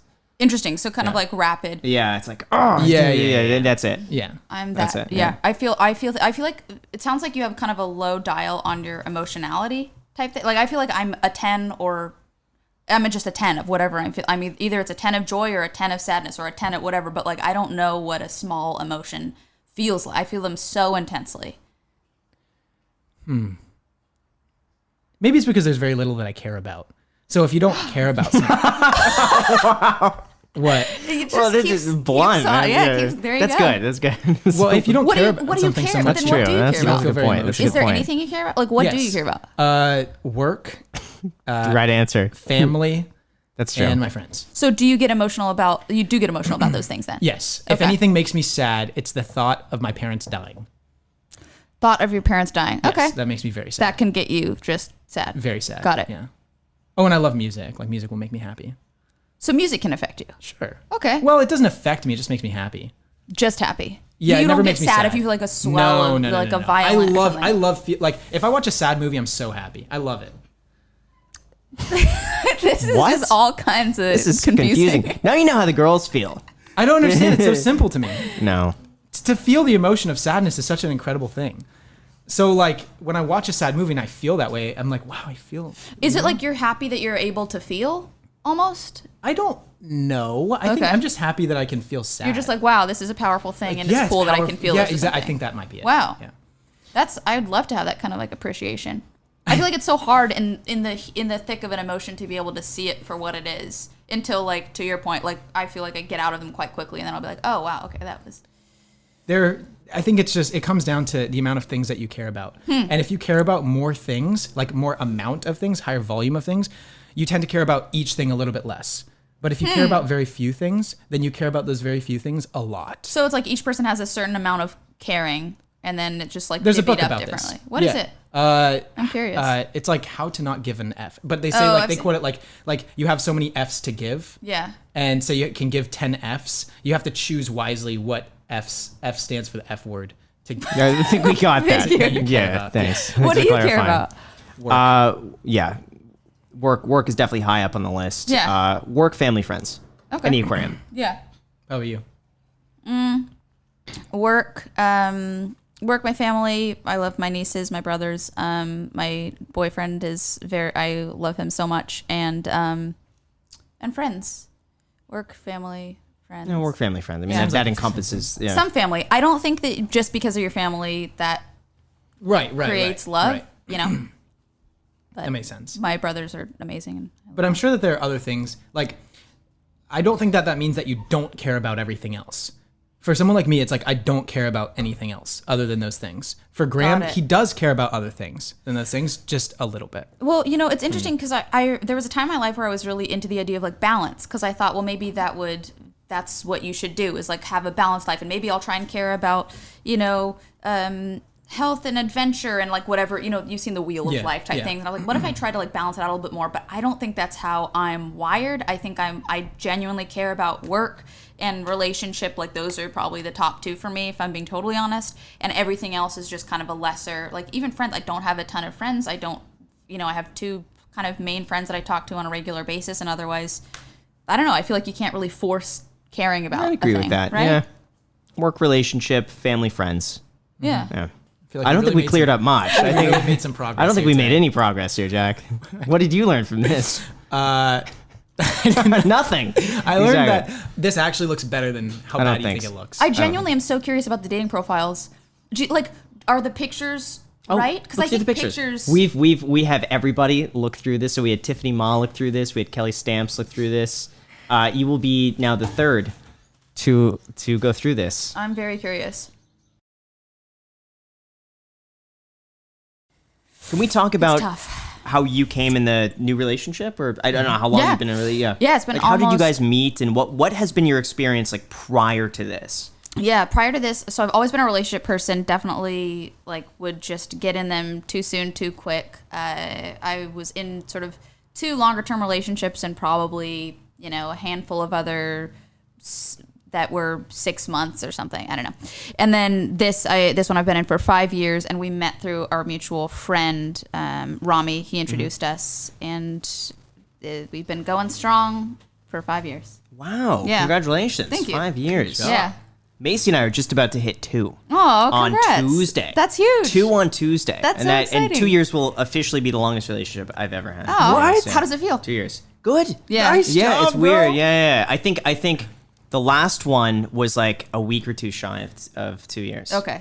So it was like just barely got there. It's so. I think 2 years is a big milestone. I Yeah. feel like at that point you really know the other person so well, and there's the first 6 months is such a version of the relationship, but then after that there's so many other kind of stepping stones and things that you learn and phases, and I just think 2 years is a really cool one to hit. Yeah. So do you have plans of I don't know if this is too personal, No. like getting married or having kids and like taking that step? So I didn't want to get married before this at all. I was always very like wary of it, and I think because of seeing my parents' tumultuous relationship, I thought that's not for me. That doesn't seem like it works. That's awful.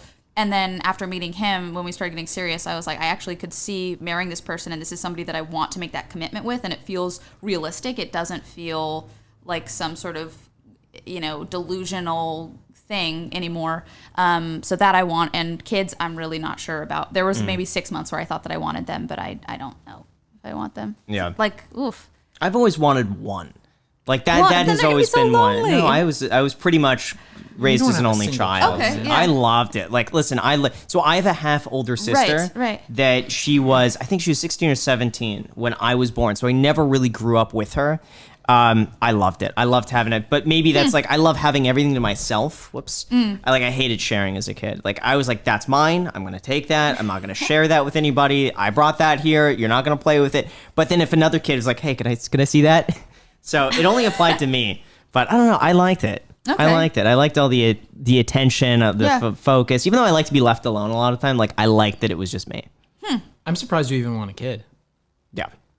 Yeah, actually, I was surprised too. I would have expected no. At one point, one kid was my goal. Macy wants 2. Okay. I'm happy with 1. We'll find, maybe it's 2. And at some point, does that mean like kind of revolving around work, like till things settle down, or is it just such I don't know. a question mark I can't imagine it right now. Yeah. Like right now, I don't know how that would be feasible. Yeah. That's not something I want right now, but in the future. You for sure want? Wow, cool. Yeah. How can you know? I feel like that's such a thing. I don't know. That you want kids? Yeah, it's so interesting. I've also every time I say that I'm not sure, people are like, "Oh, wait." It's always like, "Wait." When I was 21, it'd be, "Well, wait till you hit 23," and then it's like, "Wait till you hit 25." Now I'm 28. They're like, "Wait till you hit 30." Like, I don't know. Yeah. Is this Wait till okay? you hit 35. Wait until you hit 50. When you're 65, you're really gonna want one. Yeah. I've always known I want kids. 100%. Really? Yeah, many. I would have guessed that about you. Yeah. How many? Well, I've always said 2, and then I heard Kevin said that he wants, meet Kevin. Gosh. Makes you do I don't know videos if on you- personal yeah, finance. Kevin wants He like said he 7, wants 8. like 7 or 8, and I thought to myself, like, why would I not want 7 or 8? And I couldn't come up with a good answer. Really? So maybe I'll have more. Yeah. 7 or 8. Wow. Are you Okay. wait, Jen, you being serious? Yes. Yeah, I'm being serious. Why would I not want more than 2? I don't know if I would want 10. Wait, you're saying you want up to 2? No. I used to say 2, but now I'm thinking, like, why not more? Yeah, one for me mentally would be like it's I don't know. Exhausting? Yeah, because it's like then you lose out on that freedom that just you could do whatever you stay Right. out late one night. Something comes up, your buddies are going somewhere. All right, I'll leave. Sure. Like that's that sort of freedom that maybe that's worth it, but I don't know why so many. Like I think 2 max. That's a good number, and manageable. Sure. It's expensive too. If The you can afford it. cost, That would be think if of I the could cost. afford it and provide a good childhood for the kids. Right. Yeah. There's no But way I you can't could. There's no way you could give your attention appropriately to so Dude, many children. If I lived to be a dad, I could be a dad to several kids.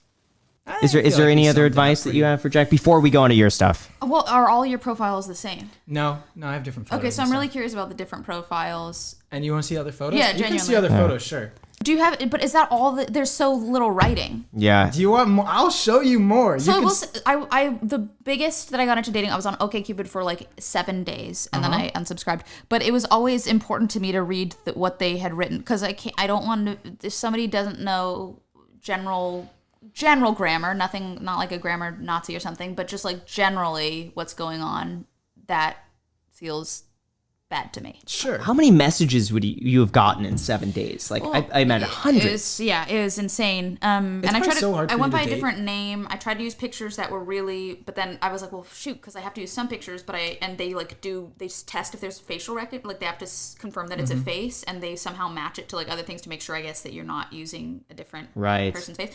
But I was like, well, I don't want to be recognized on this thing, so how can I use pictures that are kind of shaded or kind of profile or kind of something that's not like immediately recognizable? But then I stopped after a week. Would you have dated someone who like knew who you were and was a fan? Like with you and your current boyfriend, like did he not know? Or I guess it's through mutual friends. Yeah, it was through mutual friends, Okay. and he had no idea. And I think if somebody was a fan, that would be, I guess, strange, just because they would have known me as a kid. So that's not me, and as a character. So then, Yeah. you know, I sure. dated somebody who would always. I used to be big into Vine. I'm sorry, and I would make Vine videos, and the guy was always like, "Be like you are in your Vines. Wait, like, what? Be funny." And I'm like, I'm not like on all the time. Like, I'm a person, and I like to have like conversations, and I'm not just like performing all the time or something. Perform dance. Dance. That would be hilarious. Imagine doing that over dinner. Tell a joke. That is terrible. Like is Vine in person. How did you and Macy meet? Instagram. Oh, no kidding. Okay. Yeah.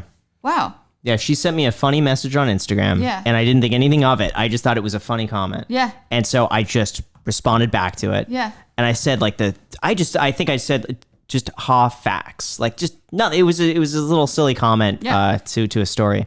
And then she responded with something back that was also funny, and we literally just started from that. And we Okay. just kept talking. Cool. Yeah. That's awesome, man. That's really cool. Instagram. I know, that's the way to go. How often do you go out then? Like actual meet the person? Oh, never. Not really ever. It's hard to get someone to want to go out with you. Well, during COVID stuff, I'm sure it was a lot of, was it Zoom date or like? No. How would that go? Like, I mean, you just ask, like, hey, are you seeing people? Are you like safe? And then I never saw anyone because I was locked up here. So Gotcha. I was safe. Yeah. Yeah. And then since then, no dates. No, I mean, I had one, but then she ghosted me after I didn't text her for a week. So you went out once with her. Yeah, and it was a great date. Like I thought Really? I thought she really was into me. Yeah, I did. But And were you into her? she talked about her ex-boyfriend a lot. Yeah, that's a no for me. That's you dodged a bullet. She talked about her ex-boyfriend a lot. So she's into you, but she talked about her my ex. advice to her was Don't give her. that And she you gave should her get back advice. with him. Yeah, because And it went well. They were so good together. I really Jack, felt like I she was didn't know happy. this. I really felt like she was happy with him, and unfortunately, they had to split. And I said, you should try to pick it back up. Oh, What did you like gosh. most about her? What did you like least?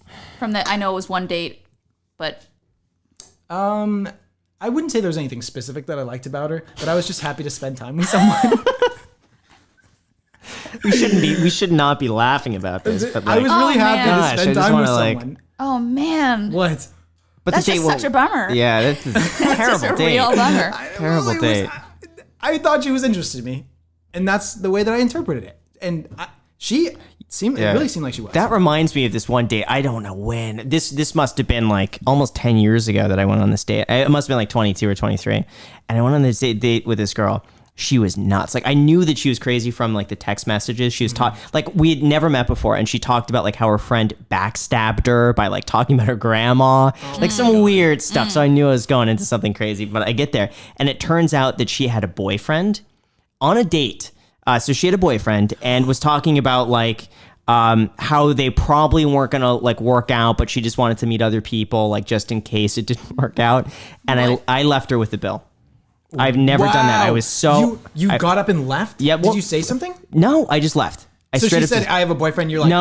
Do you But say she, I have to pee and then? yeah, something like that. No. It wasn't just like I have a boyfriend, I'm gonna leave. She talked about having a boyfriend. Meanwhile, like all this stuff he was like doing that was bad, talking about how her friends were backstabbing her. And not only that, but she got something really expensive on the menu. Like if I'm going out with somebody, I order like a salad, an appetite, like something reasonable. And she just full on just ordered like a steak. And just, I think she went out just assuming that I was going to pay for this entire thing. Yeah. And like after, I was not into her. And you ghosted immediately. Her? Wow. Yeah. And she went off on me. I forget what she texted me afterwards. I never responded to her. And then a week later, she asked me out again. I never responded. I forget. So was it when you initially said crazy? I'm always wary. When a guy says crazy, I'm like, what did you do? Like it always. Yeah, I get it. Usually, yeah. But and I usually feel like there's some sort of that does sound crazy. Yeah, but so she wanted me to go back and forth of gossiping about her friend, like backstabbing her over text. I have nothing invested in this. I didn't want to go back. Oh yeah, your friend is. Yeah. Like so immediately she wanted that like so drama odd. hit. So yeah, totally. So early on, that's. Yeah, but I've never done that since. But yeah, that was. I'm not gonna sit there and pay $80 for a meal.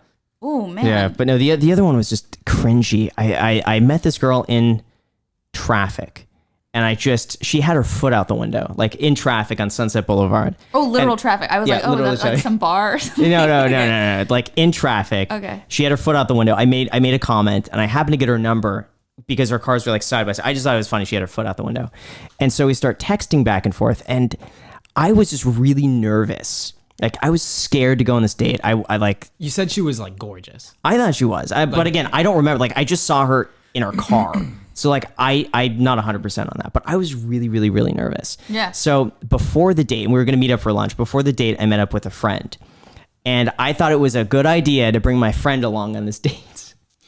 Why? Because I thought then it would be like, oh, I'm so cool that like I have a friend with me, and she'd see that like I have friends. So I thought it was just a good idea. So I show up with him, and she's obviously confused. Yeah. And I think him and I were just talking the entire time because I was. Did you see? Because you were so nervous. I was nervous. Okay. And I was just like, if maybe it would be cool if like him and I are like just talking, and it was so bad. And we basically just sat down, and I'm thinking, oh yeah, she thinks I'm so cool because of like I got a friend here. And she gets a call, or she picks up and she says, she comes back and says, hey, like my nephew ate glue, and I have to watch like his brother or something like that. So because he's going to the hospital, so I have to go like right now. And yeah, I forget what I probably said something really stupid to that, and then I texted her again like a week later saying like, hey, I hope your nephew's doing well.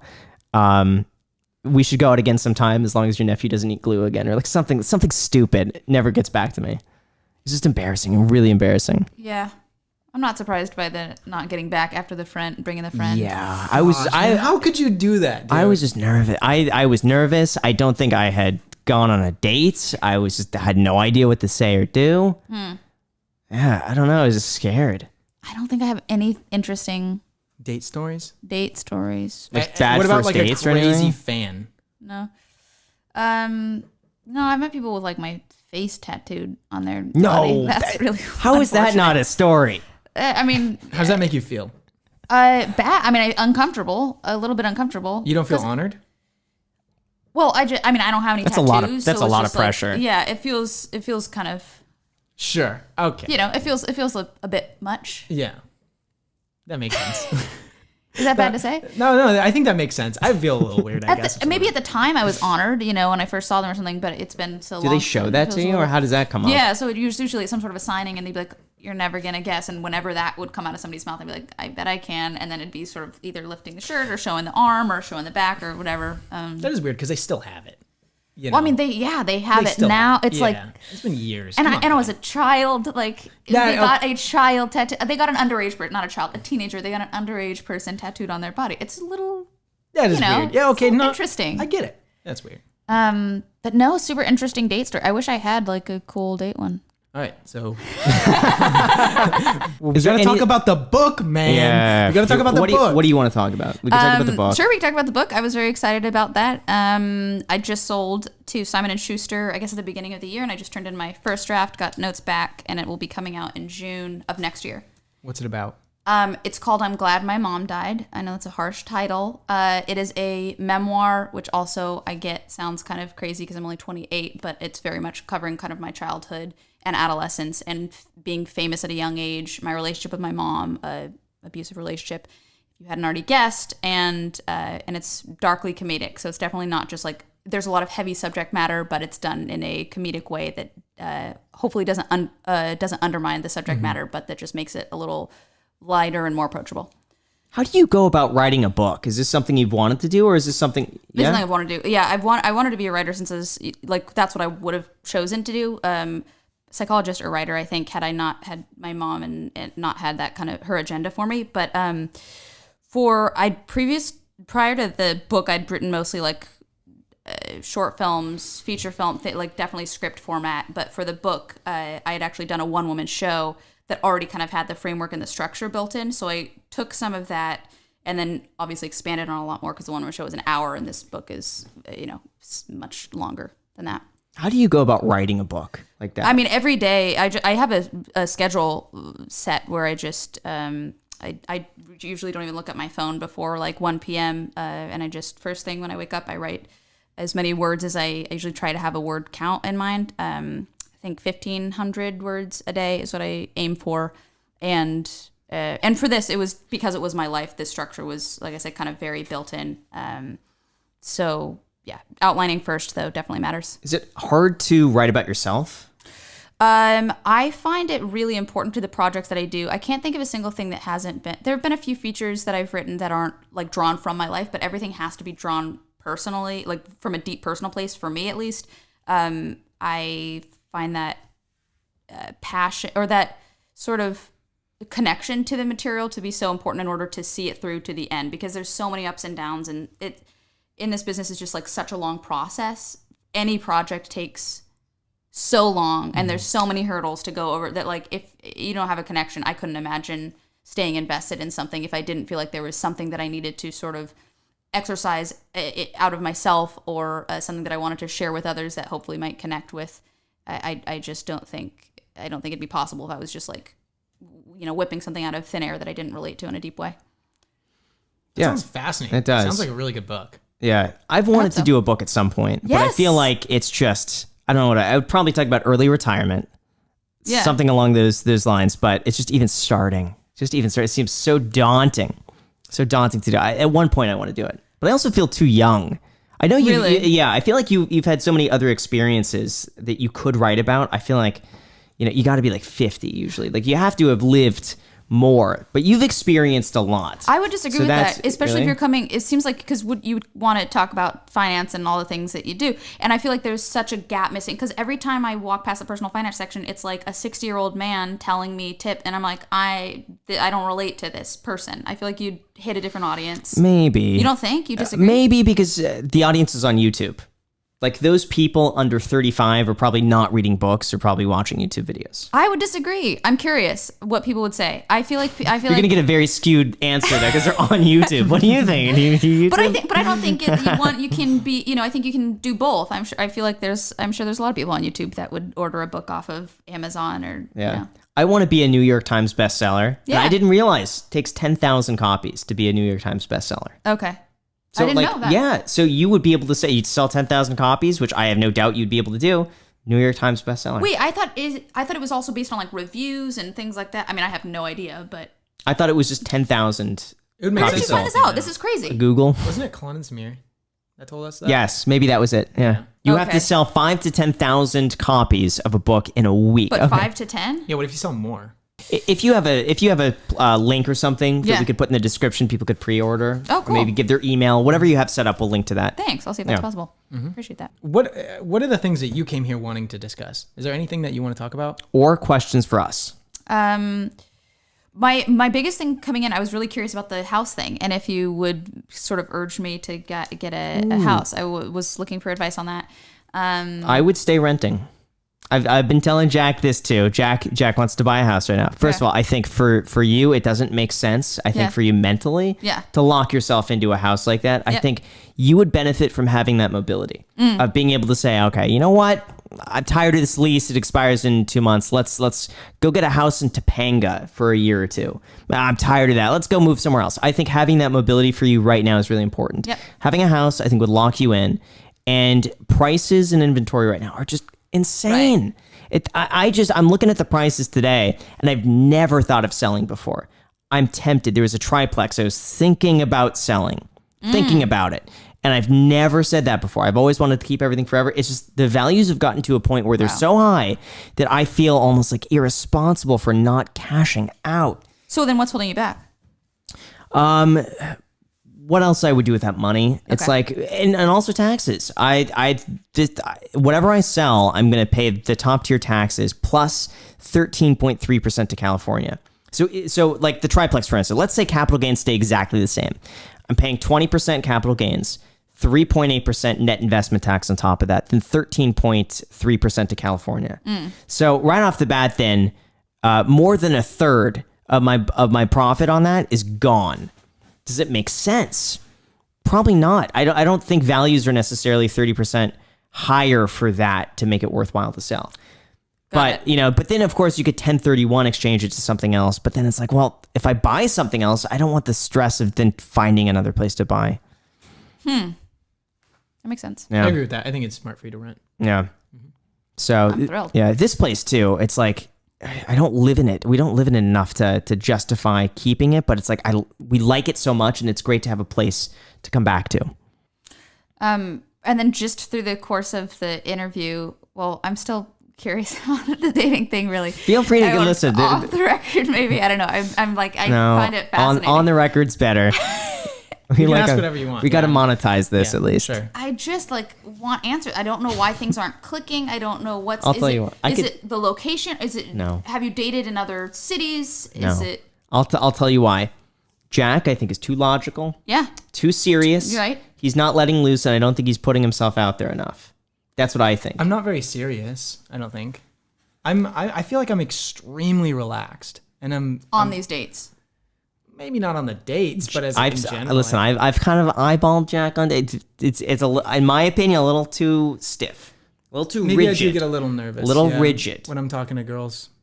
Yeah. I feel like that's reasonable. Like, it makes sense to get nervous, but then when you said that, like, I think we were talking about what you talk about or something, you're like, I don't know or something. Well, like, I never treat them poorly. So at least I would imagine. obviously, yeah. You Like seem at least nice, if I'm nervous, at least I treat them well, and I hope that that's enough, maybe for like a second date.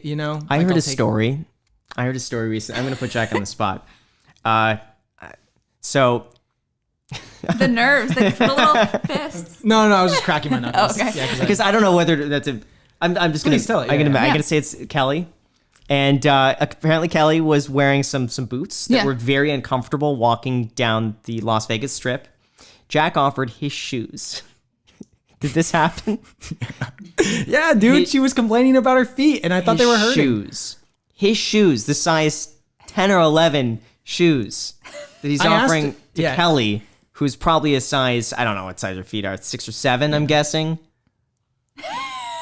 I don't understand. That's nice. I mean, it's nice. But Is he was that serious. weird? But he was serious. It's funny to be like, you can wear my shit. Like, but to be like serious, like I just don't. I don't understand why that's so weird. It's odd. Really? Yeah. I don't know.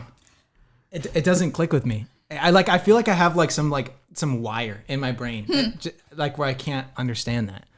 Yeah. I feel that way about certain things. I feel like there's some things that I'm just on the outside of. I'm like, how did certain social, I grew up homeschooled and Mormon, so kind of certain things that I feel like I just don't understand socially of how you go about, I don't know.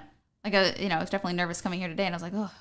Really? Yeah. Why? Gosh, we were nervous. We were nervous. We wanted to make sure it went well. No, I've been so happy, but the first five minutes when I was here, I was like, oh God, okay, why am I nervous? Like, what? Why? Because of socializing with one person at a time, I don't feel nervous. Yeah, sure. One person at a time, I feel like there's something in that where it's just like, it's clear that you go back and forth. But when there's more people, it's like, well, which one? How do you talk? Like, yeah, I get that. And I feel like I kind of short circuit, and it genuinely feels really difficult. Yeah. So, to go into those settings and to know how to navigate when there's multiple people around, and I find it somewhat stressful. But you guys have been so welcoming and nice, so thank you. Yeah. We're just so happy to have you. Yeah. My biggest thing I would say for stuff like that, because I've Jack has told me that I've been not always the best host. And for me, sometimes too, I need my space. Okay. It's like sometimes if I talk too much or like, this is fine. But if I'm doing this all day for like 4 days in a row, I love having my own space and just time to myself, whether that be just like being in my office by myself or just, looking at the aquarium by myself. No one's talking to me, nothing, no distractions. Yeah. So sometimes when guests come out, like I'm already like my brain is fried and I need to be by myself. Yeah. But I think some people say it maybe I don't like them, which is not the case. But I'll put you on the spot here. Yeah, sure. There have been not one, but more than one occasions where people have came over to our house and then they brought me aside and they say, I don't think Graham likes me. Really? Yeah, I felt terrible because it's not. I like every guest we've ever had on the podcast, every single one of them. I don't think there's one guest that came in here that I was like, I don't like them. Oh, that's great. Yeah. Has there been? No, I don't think so. Everyone I'm trying to think. Is there one person who wanted to leave? No. Do you have a guest every episode? Yes. Okay. Now we do. In the beginning, we didn't. Gotcha. Right. Mm-hmm. But yeah, no. When Jack told me that, I felt terrible because I totally see that. But there's sometimes people come over. I'm just like, I've been nonstop. I've had zero time to myself. Yeah. And I can't do it. I don't have the energy. And so for me, it's like, well, I just want to be like in the corner on my phone, just doing my thing for like 30 minutes an hour. That's understandable though. I feel like. But I agree. When someone comes to the house and I'm doing that, I agree. That's something when Jack told me that, I felt really bad and I acknowledged that. I'm curious about one other thing. Your emotionality, you don't think you're emotional. You think he's emotional. Is that correct? Yes. You don't consider yourself emotional. I don't. I know I get bummy if I have a bad video. Yeah. It doesn't perform well. I'm like, what did I do wrong? Yeah.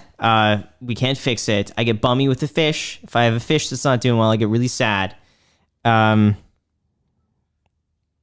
it.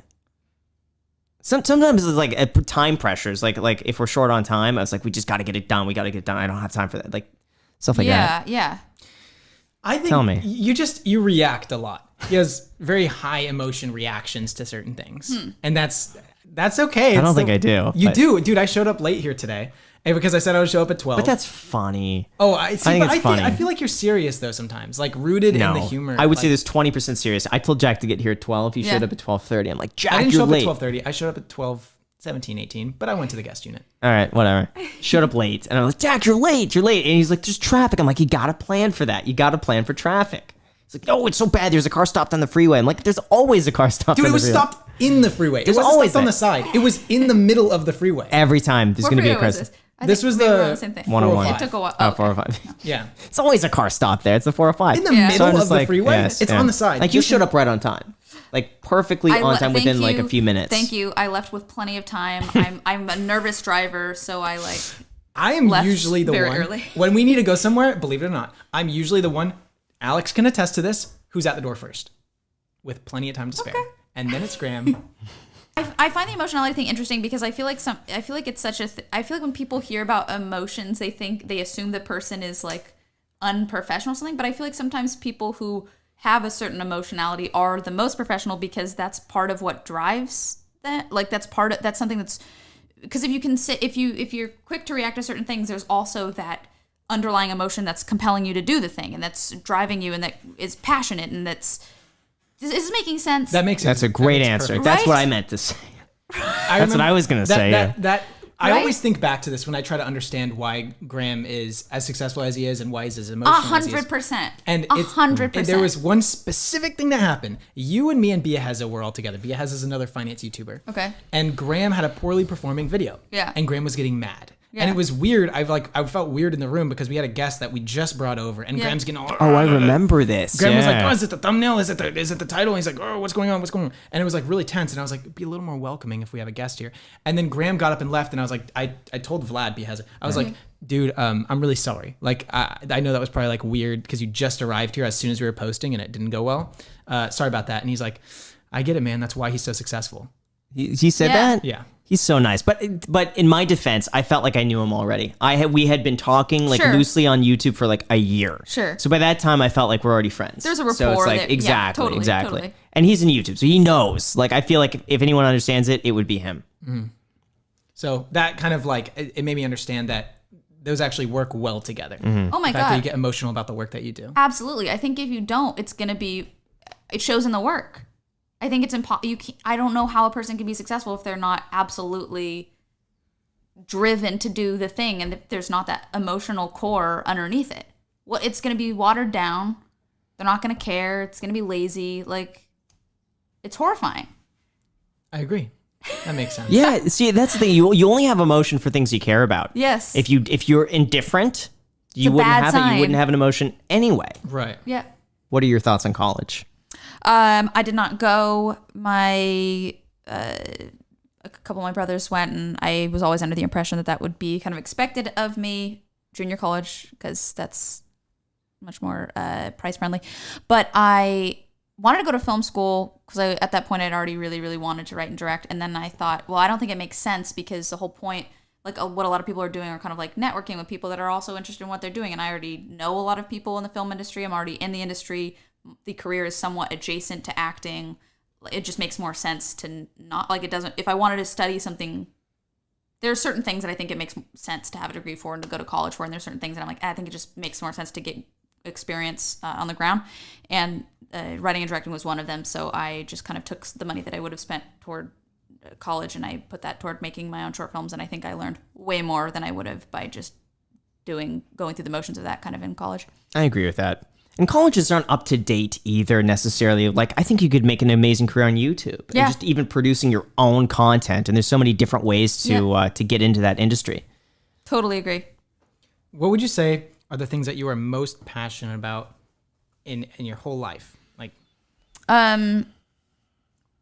helping people grow, growing myself, and also helping other people grow, whether that's like my friends and having thoughtful conversations, or whether it's my favorite thing about directing is watching when actors like surprise themselves when they like reach some emotional place they didn't know they could go to, and seeing them be so kind of in the moment. Like, even talking about it now, I feel emotional about it. I think it's so cool to see people come to new like levels within themselves. So I guess just growth is probably the biggest thing. What about you? the things I'm most passionate about? Yeah. Family, friends, and work. Well, I guess I like taking care of the environment. I'm pretty passionate about that. Oh, you know what? Really? We should tell people not Wow. to use straws. Guys, don't use straws. So here's something. So I had, you'll see this on Sunday if you watch it. This is one of my favorite episodes of the Iced Coffee Hour. Yeah. I confronted my first boss ever, who gave me a chance in like everything. I was like 12, 13 years old, took me under his wing. This is when I was at this basically aquarium store. Yeah. And I had not seen him in 14 years. Flew him into Las Vegas, confronted him, and it was such a cool experience. But his one thing for me is like, if I can ask one favor of you, because he's obviously he's in the aquarium industry, and so he sees the damage that's being done, is to give up plastic straws. He's like, if I could ask one favor, I'm like, absolutely. Like, I would gladly, that's like the least I could do. Yeah. So now, like, I would encourage you guys, like, if I've helped in any way or you enjoy this, it's so easy to do. Yeah. And people are like, but Graham, that's only 0.1%. And like, I get it. It's not a huge part of the pollution, but it's the lowest hanging fruit that people could do. It's just plastic straws. It's so easy to do. And that's why for me, it's like, wasn't even an issue. So yeah. But sea turtles mistake them for food. And then they eat them, and they can't digest them, and then they leach plastics into the water. So if you can, go to bamboo instead, or the metal straws. I use the metal That's it. ones. Yeah. Got a set of them on Amazon for like $6. Yeah. See? We got bamboo straws, a whole bunch of them. So that's what I'm using now. I have plenty of metals if you need any extra metals. Cool. So that's it. That's my little spiel. So where do you want to grow then? Where do I want to grow? Yeah. You mean which areas, or you mean Which areas what do you wanna specifically? I would like to. A thing that I'm currently working on is I have bitterness about my past, and I mentioned not really feeling entirely grateful, and I want to work on that. Not that I want to work toward, like, I think it can be forced to try to work toward a thing that's not genuine. Like, I think it's so easy to say, like, oh, and I'm so grateful for my journey. Like, these just useless, like, okay, it just sounds like lies. But I think bitterness is a good thing to work on. I don't want to be a bitter person. I don't want that to infuse my life moving forward. So I think it's something I should work on. Yeah. I want to be more carefree. I think that would be a little looser sometimes. I think little surprises that come up, I don't handle this well. I like things to be planned in order. I want to know what I'm doing tomorrow at like 10 a.m. Yeah. I like doing exactly that and sticking on schedule. Yeah. So I could be a little bit more not impulsive. What do you, Spontaneous? spontaneous. That's a good word. Spontaneous. We could save this for a part 2. If you're down for a part 2, we could do a part 2 episode. Because I'm worried this is going to be too long. Just a Jack interview. Yeah. You're always welcome to like come back on. Yeah, preferably. That's been so fun. If you want to come to Vegas, you and your boyfriend come to Vegas, you would have a blast. Stay at Red Rock Casino. It's not on the Strip. It's really nice. And we're like 5 minutes away from there. You would have a great time. And are you into hiking? I love hiking. My partner loves hiking, except the heat, I don't think is gonna you happen would be for him. you would be going during the worst time Yep. unless you go early in the morning. Like if you went from like 6 to 9, it'd be fine. Cool. But yeah, we'll do a part 2 where you could. How about Jack? You implement all the changes, and then we'll report back, and we'll do a part 2 in like a few months. Yeah. Go on a couple dates. Give us some info. Get married. There you go. Yeah. Elope in Vegas. Yeah. All right, Elvis. Cool.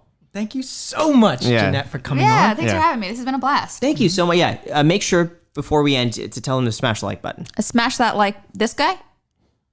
This one? With the ring light? No, that one right there. Oh, that one. Smash that the like button like right down below. Smash that like button. Then And say subscribe. destroy it.